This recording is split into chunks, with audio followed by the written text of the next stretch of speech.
Yesterday, National Security Advisor Ajit Doval was on a one-day visit to Tehran at the invitation of his Iranian counterpart Ali Samkhani, where he held wide-ranging talks focusing on economic, political and security ties between Iran and India. This one-day visit comes ahead of Iran's formal entry into the Shanghai Cooperation Organization that India will host this year on July 3 and 4. And today to discuss on this in detail, we are joined by former diplomat Ashok Sajjanhar. Welcome to the program, Mr. Sajjanhar.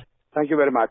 And to begin the discussion, Mr. Sajjanhar, I want to take your opinion on the recent meeting between the President of Iran and the Indian National Security Advisor regarding the expansion of bilateral economic and trade relations between the two countries. As you said very correctly at the beginning of the introduction, that the National Security Advisor of India, Shri Ajit Doval, he was in Iran yesterday for a one-day visit at the invitation of his counterpart, Rear Admiral Ali Samkhani. During his visit, of course, he had discussions with his counterpart, but he also met the Iranian Foreign Minister, Amir Abdullahian, and also called on the President of Iran, Mr. Ibrahim Raisi. Now, this is singular honor that was granted to the National Security Advisor, because usually when NSAs or Secretaries of National Security Council, they visit different countries, normally they are not given the opportunity to call on the head of state or head of government. They might meet some of the other important leaders, foreign ministers, etc. But this opportunity is usually not granted. And the fact that he was provided this opportunity to call on His Excellency the President of Iran, it very strongly underlines and emphasizes the fact that Iran is very interested in strengthening ties, strengthening relations with India. And this is, of course, true in all the areas in which we cooperate and collaborate, whether it is political, strategic, security, and economic. And I think, as you also correctly mentioned, that Iran is going to join as the newest 9th member of the Shanghai Cooperation Organization. At the moment, there are 8 members. India and Pakistan became the 7th and the 8th members in 2017. And now Iran will be the 9th member of the SCO. And I think it's also worth noting that this is the first multilateral or intergovernmental organization that Iran is joining since the Iranian Revolution in 1979. So this is a very important event as far as Iran is concerned, and it takes its responsibility very seriously. Now, your question was in terms of the discussions that took place between Mr. Doval and the leadership of Iran on developing economic and trade relations. Now, Iran is a very important partner of India. And of course, historically and civilizationally, we have had very strong, deep, vibrant, dynamic relations with Iran. Till about 2019, Iran used to be a very significant supplier of crude oil to India. Even when sanctions were imposed on Iran in the past by the United States, then we were able to argue with the then Obama administration that since India is dependent to a very significant extent on supplies of crude from Iran, then our imports should not be brought under the sanctions. So a waiver was provided to India. But this time, Mr. Trump, when he imposed the sanctions in 2018-2019, this exemption was not provided. So India, which used to import about 10% of its oil from Iran, now our imports are non-existent, negligible if at all. But of course, there are other opportunities, and those opportunities were discussed with the leadership. That is in terms of development of the Chabahar port. And Chabahar is a natural port. It has a natural hinterland. We have been working along with Iran and Russia and Azerbaijan on the international north-south transport corridor. And we have suggested that Chabahar should also be brought on board as far as the INSTC is concerned. And this has been accepted. So there is enthusiasm on both sides, both India and Iran, that we should develop Chabahar very quickly. It is, of course, the gateway to Afghanistan. It is the gateway to Central Asia. All Central Asian countries are landlocked. Uzbekistan is a doubly landlocked country. So development of Chabahar and connectivity to Afghanistan and Central Asia will be extremely helpful. And of course, it is extremely helpful for Russia today, which come under such crippling sanctions from the West because of its aggression against Ukraine.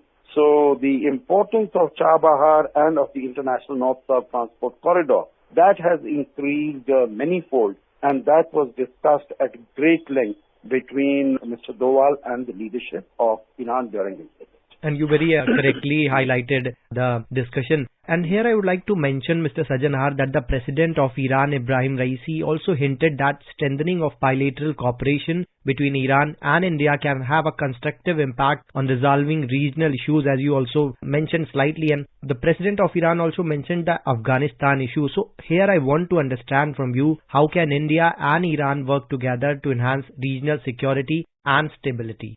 You know, as far as security is concerned and as far as the situation in Afghanistan is concerned, I think it will be useful to remember that both India and Iran are by and large on the same page as far as stability and security in Afghanistan is concerned. Your listeners would recall that when the Taliban used to be in power earlier in the late 1990s, from 1996 till 2001, India, Iran and the Russian Federation were part of the Northern Alliance. They were working with the Northern Alliance and against the Taliban that was in power at that time. Currently, the situation is a little different.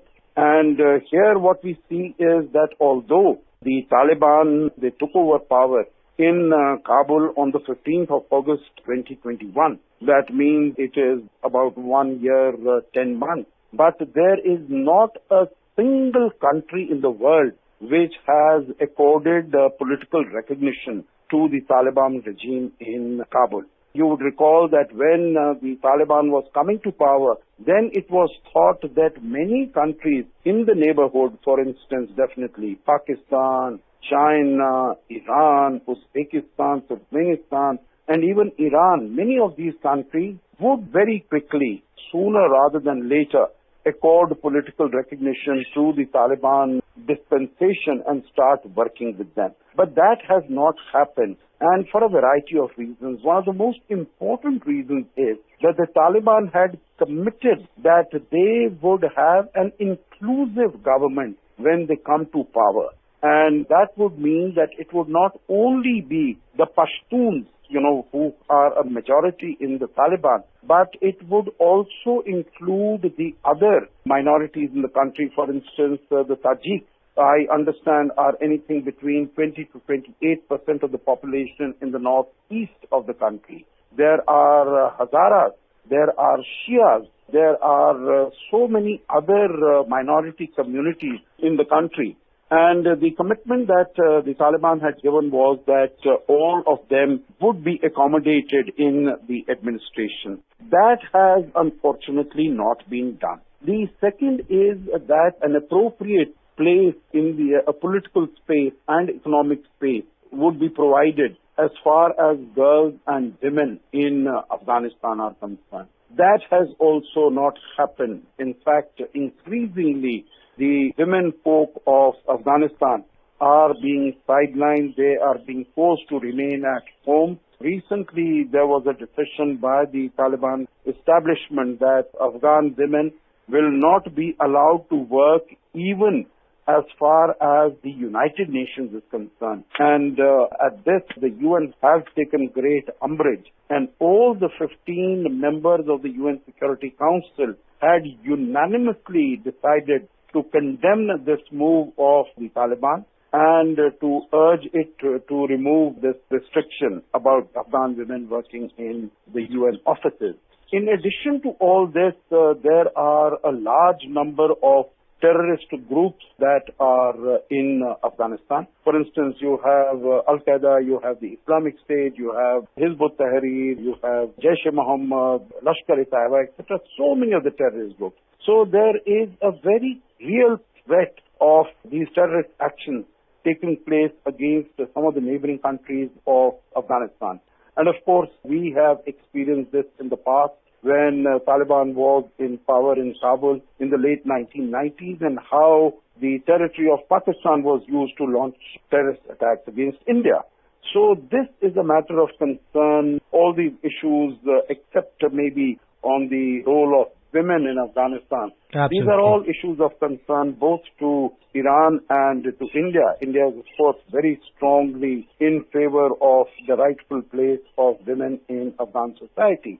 So on security issues, regional security issues, both the countries can work together, and there are a number of formats like the Moscow format, like the Heart of Asia format, like the Tashkent model, on which both Iran and India are participating and working together to ensure that regional security in the countries around Afghanistan is maintained. And to mention here in the conversation that during the meet, Ali Shamkhani pointed out the deep-rooted civilizational, historical and cultural commonalities between the two countries, where about what you were mentioning in the very beginning. So I want to understand from you, Mr. Sajjanhar, to what extent the cultural and historical similarities help in strengthening the strategic bond and also help in the diplomacy. You know, there is a very strong people-to-people connect. Whether it is music, it is art, it is culture. After all, if you see, whether it is the sarod that has come to us from Iran, very many forms of singing, whether it is qawwali, that has also come to us from Iran. Many styles of architecture, whether it is in the Taj Mahal or it is in the Sajjanhar tomb or it is in the Humayun's tomb, all these styles of architecture, they have also been borrowed by India 400, 500 years ago from Iran. So there is a great deal of similarity, great deal of congruence between the two countries, and even as far as music is concerned. Absolutely. On that positive note, we conclude the program. Thank you so much, Mr. Sajjanhar, for joining us today on All India Radio. Thank you very much. It's been a pleasure.